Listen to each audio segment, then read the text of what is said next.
Good day, viewers. Welcome to a fresh edition of 30 Minutes, the interactive program of Trust Television with me, Manir and Ali. Our guest today is not in the studio. He's on a Zoom link from Chicago in the United States of America. He is Samson Itodo, the founder and executive director of Yiaga Africa, and also the person who led the Not Too Young to Run movement, which culminated with the signing of a law by former President Muhammadu Buhari that brought down the age at which people can contest for elective posts in Nigeria. Mr. Samson Itodo, welcome to 30 Minutes. Thank you very much, and it's great to see you after a very long time. Indeed. We are on the cusp of a possible protest action in Nigeria, and the one buzzword across all platforms, across ages, is this issue of this protest that is scheduled to start later this week. And all we've been hearing are for and against. Largely, lots of voices are cautioning against it. I don't know what is your take about this particular protest, knowing that you are somebody who's championing the deepening of democracy in Nigeria. Well, thanks for the invitation. I think these are exciting times for democracy. And we must see it from that perspective, that we are at a time when citizens are utilizing their power to demand a better bargain from their political leaders. That's what democracy is about. The second excitement is that citizens have not gone to sleep after the last general election, because one of the big issues that we've had to deal with as a country is that after elections, citizens go back to sleep and they don't hold elected leaders to account. But here we are, 1 year after the elections, people are already asking questions because of the economic decisions taken by the current administration. And so I think it's one of excitement that, yes, people are actually speaking out.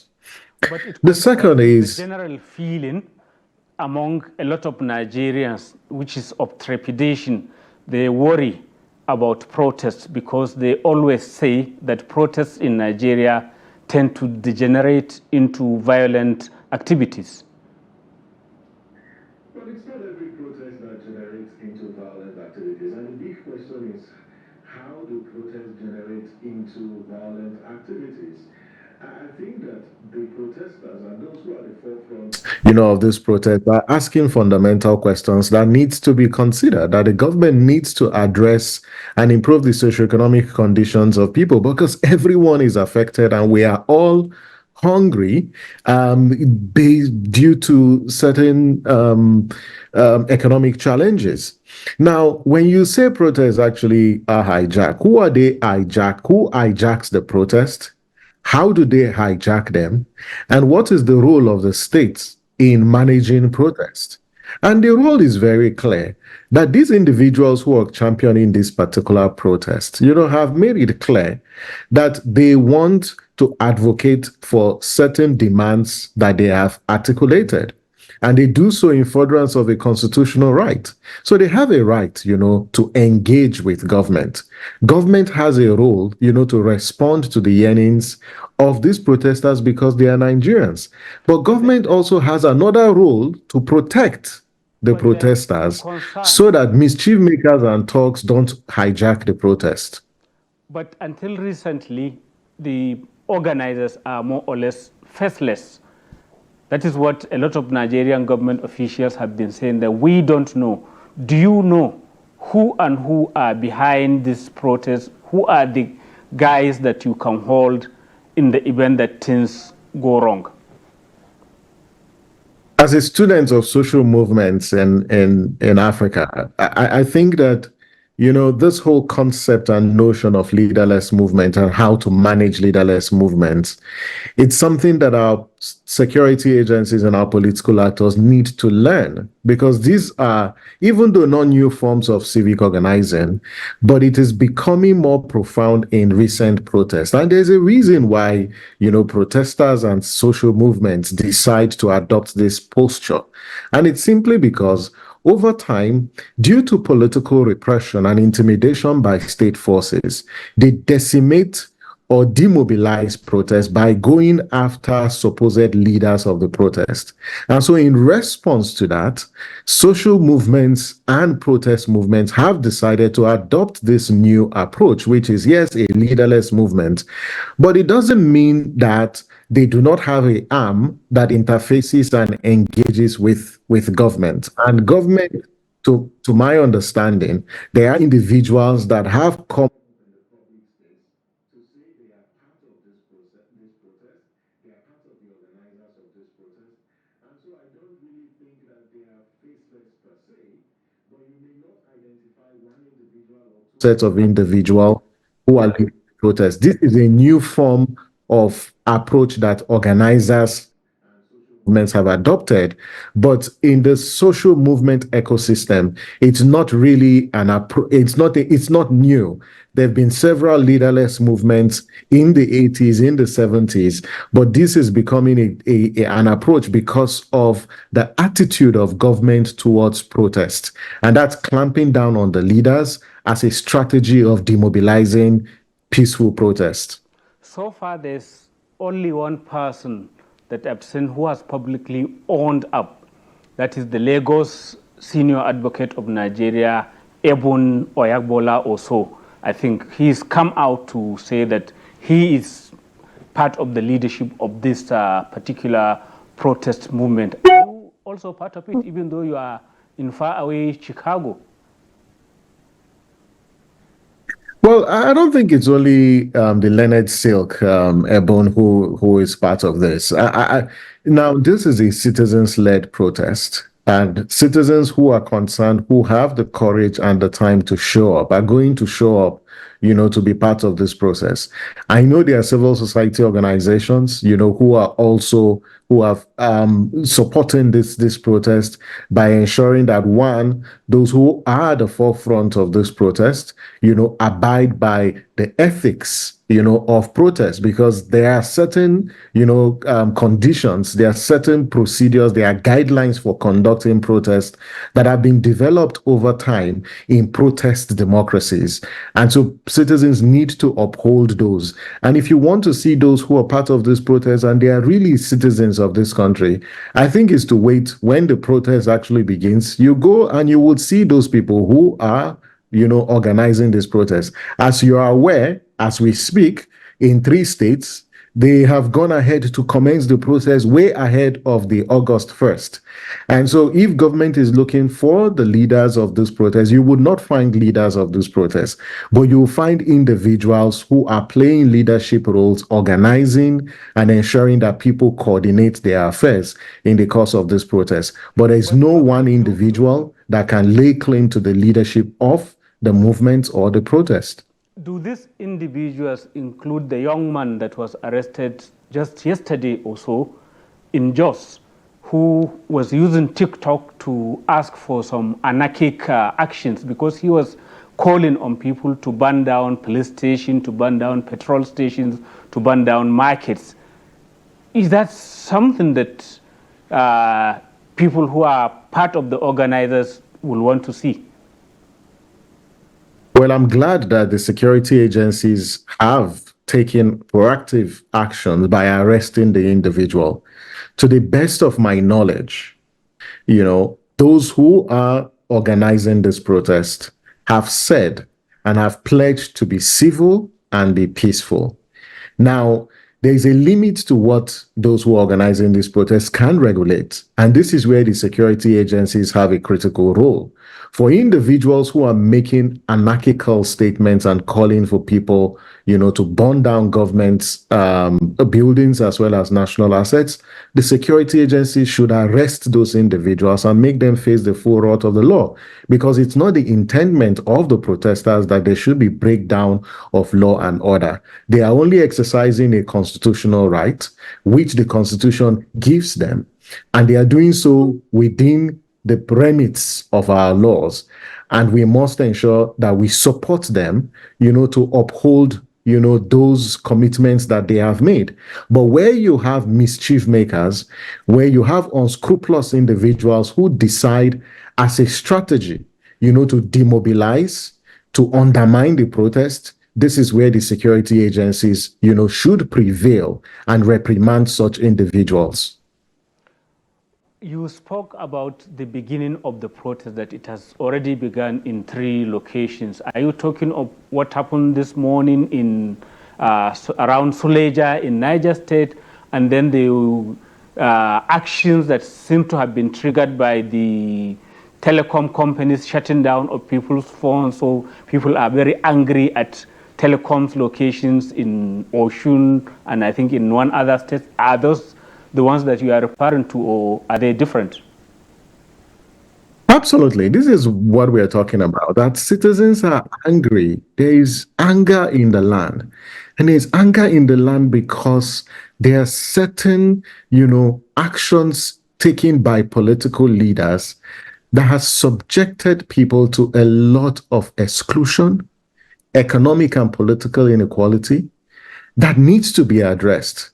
And this is what the citizens are talking about, that the cost of food is rising and they can no longer, guarantee 3 square meal in a day.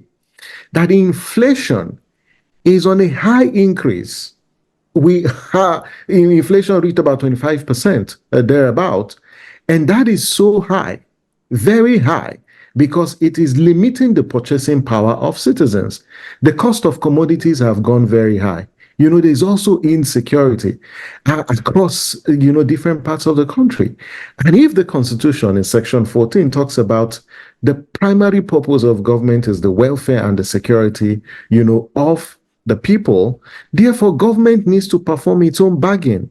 And what these citizens are clamoring for is that the government take actions, to liberate people from the shackles of poverty, because Nigerians are suffering. If you look at the cost of food items, you just wonder, how come that in less than weeks, the cost of bread, the cost of gari, the cost of Maggi, the cost of every single thing in the market has risen. Yet, just a few hours ago or a few minutes ago, the president is just signing the minimum wage. And that minimum wage, which is 70,000, cannot even cater for the basic needs of workers. And so these are the fundamental issues people are asking. That yes, even though government has taken some actions, but the biggest gap that I see in this space is that government is not communicating with young people. It is talking at young people. And this is one lesson that the government must learn. And must young people's language always be protests? No, I don't think young people's language has been protest. And we have to be fair with the young people. It's not been protest. If you look across social media, they've been clamoring. They've been asking questions. It took the organizing of citizens to get the government to withdraw the implementation of the 0% cybersecurity bill. There have been several actions that have been upturned, by the president, and all that came as a result of what? Citizens' vigilance and their engagement. So protest is not the only response from young people.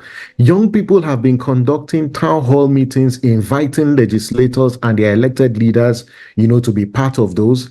There have been several several policy documents that have been prepared by different organizations. When the president's administration turned 1 year anniversary, you can see that the entire public space was flooded by different assessment from different citizens of different class. And so it's not just protests. And citizens and young people have been acting, they've been organizing. It's just that at this material point, they feel, based on their reading of the situation, that it is time to speak from the streets. And they are doing so because it is one particular tool. But also the protesters must understand. Not listening to other voices, because democracy is supposed to be made up of many voices, not just one narrative.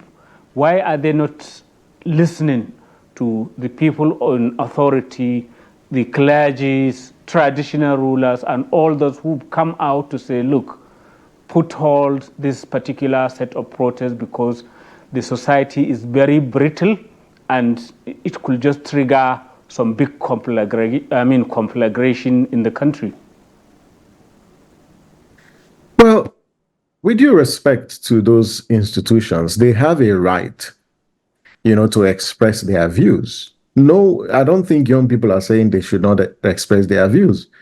But I think that they also have a responsibility to respect the choices that citizens have made. You cannot dictate to citizens how they should respond, because these are elites.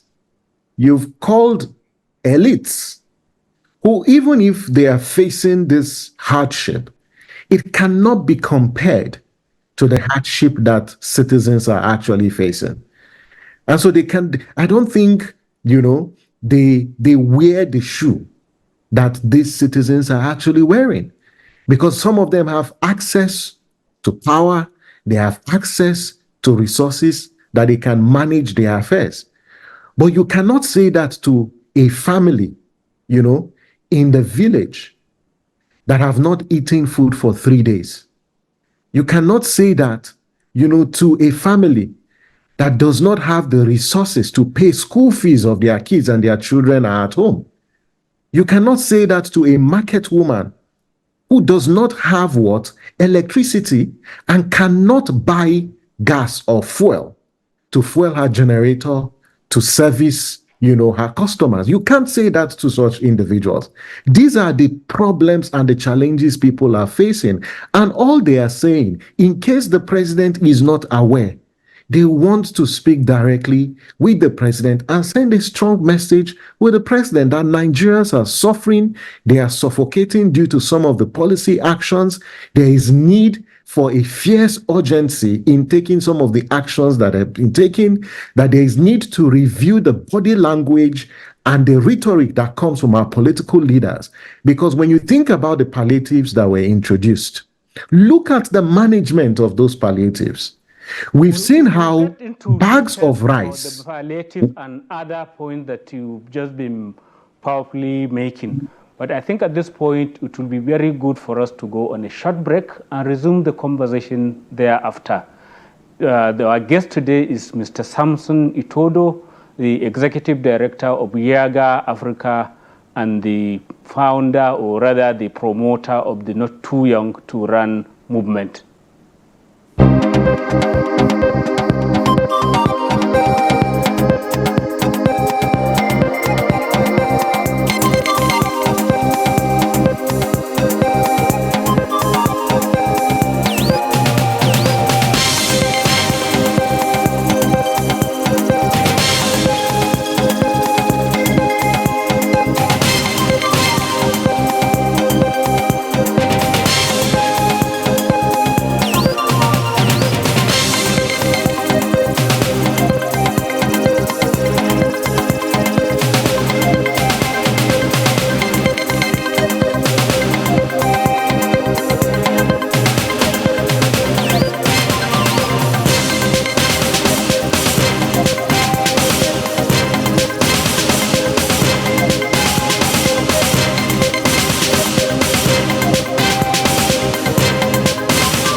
Welcome back. If you've just joined us, it is 30 Minutes, the interactive program of Trust Television. And our guest today is Mr. Samson Itodo, the founder of Yiaga Africa, and also one of the promoters of the Not Too Young to Run movement in Nigeria. Samson, before we went on break, you are highlighting the inadequacies of the palliatives even being given by the government, which some may say, well, the minister in charge of palliative has been on suspension for some time, so maybe that is one of the reasons why there is still not as much movement about dealing with those matters as people will have wished. What are the other concerns apart from this issue of palliative? What will you want to see being done by the authorities for the anger to be assuaged? But first, if there's one thing we've learned from the Kenyan protest, is the fact that there was a president who was engaging with the citizens and was updating them and was communicating some of the actions that he's been taking. And Ruto, despite his own shortcomings, demonstrated responsiveness to the yearnings and aspirations of and the demands of the protesters. I think that the president needs to speak with young people and speak with Nigerians, because this whole hardship, is faced by everyone, regardless of age, tribe, or religion. So he needs to speak with Nigerians. I think that, yes, the ministers are engaging, but Nigerians didn't vote the ministers. They voted for the president. So the president should speak with Nigerians before issues and matters get out of hand. But because there's a lack of trust. And this is where the president needs to understand that there's a trust deficit. And when you've got trust deficit, people would want to see you actually speaking and doing what, but identifying with their problems and their challenges. The second is the body language. We cannot say that we are dealing with economic challenges and we have an over-bloated Federal Executive Council. These actions does not portray and communicate to Nigerians that government is committed to cutting down the cost of governance. You've talked about setting up, a committee to implement the Orosanye's report. But this is how many weeks down the line? The committee was given 12 weeks. These are weeks down the line. We've not heard, as a country, we've not heard what action have been taken.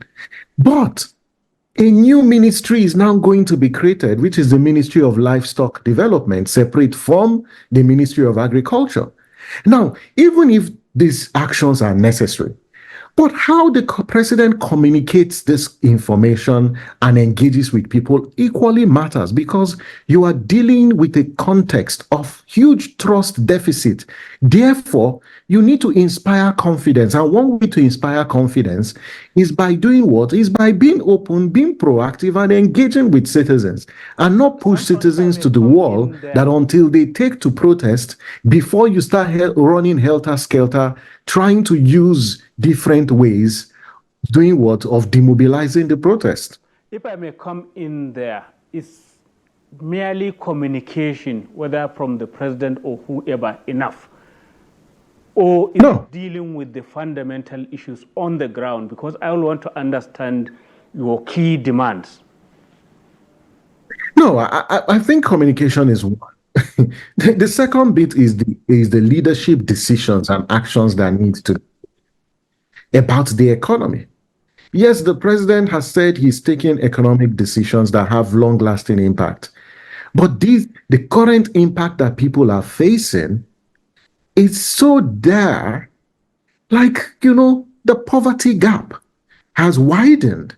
The inequality gap has widened. So what actions is the president taking to ensure that this escalating and rising cost of food items is brought down, drastically? That's one action that people want to see. But the second one... If I may come in again there, the government has recently opened up importation of food items to counter the high rise or the continuing rise of food items. Isn't that an action that the government is supposed to do? Well, the government took that action. We're waiting to see the manifestation of that and the impact of that. But you see, when you think about public policy, right, there are short-term interventions that would deliver short-term results, mid-term and long-term. Now, what people are really grappling with is the fact that you still have what? Inflation on a high increase. So yes, you've signed the minimum wage into force. Now, we believe that it will improve, the remuneration that people actually get.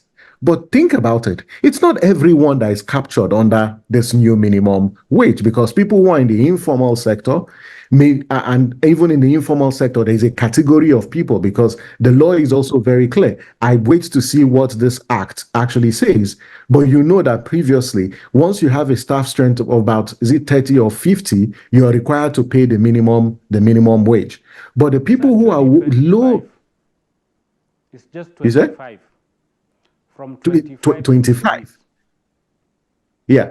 Now, so there are some actions that have been taken. Yes, the results and impact will be felt in the long run, but there are short-term measures that Nigerians, want to see. And it's, yes, imports, removing those taxes, yes, to a large extent. But wait, what about our food reserves? We are depleting our food reserves. What about what has been done to the fertilizers? Because we're still paying subsidy on fertilizers. But the question is, who are the farmers who are accessing these fertilizers? And so when it goes to the states, what happens at the states? When government intervention, towards addressing these problems are distributed with the state, are the governors prioritizing their loyalists, or they are upholding equity in the distribution of those palliatives? I want to clarify something. Are you, because you spoke of the big issues and the smaller ones, so the big issues, are you for calling for the reversal of the subsidy removal? Are you calling for the reversal of the foreign exchange liberalization, so that the value of the naira wouldn't be in the free fall that it has been? And what else of the big things that you want to see, as you, as part of the organizers of this protest, you want to see done for the government to get to what you want it to do? So first, I'm not part of the organizers of the protest, but I align with the demands of the protesters, because if the government takes actions on those demands, it will improve the state of the polity and it will enhance the quality of life in Nigeria. Secondly, I am not for a reversal of the subsidy removal, because Nigeria needed that economic decision.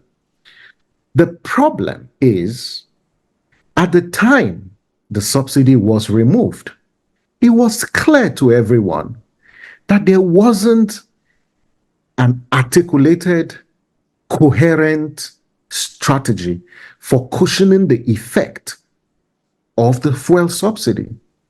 And so it was after it was announced and weeks and months down the line before a program for repurposing that resource was developed. So you look at the CNG buses. Yes, not until recently that, people started converting their vehicles, especially the transport vehicles, to CNG buses.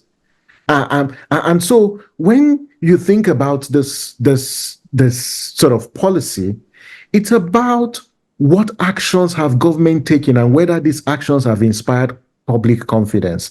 And if you announce a subsidy removal on May 29th, 2023, and it's taking us 1 year, and citizens have waited patiently, for 1 year, but all they have experienced in the last 1 year is rising cost, of commodities, then they have a right to speak out and protest. And you as a leader, need to explain, to say, these are actions that I've taken. These are the impact of that in the short term. These are also the impact of that on the long term. You cannot take those actions, and yet you have ministers who are in the federal cabinet who have been alleged of corruption. Yes, the president suspended them, but what happened? We've not heard anything about the status of that. Because all this cuts across, and these are the actions, because it's a total menu that citizens have provided the president, looking at judicial reforms, security reforms, as well as economic reforms. Thank you very much, Mr. Samson Itodo. I wish we could continue with the conversation, but the time allotted to this program has finished. Thank you very much for coming on to 30 Minutes. Thank you very much. Always a delight. I hope you will join the protest as well. Thank you very much, viewers. That is the end of this edition of 30 Minutes. Keep a date with us.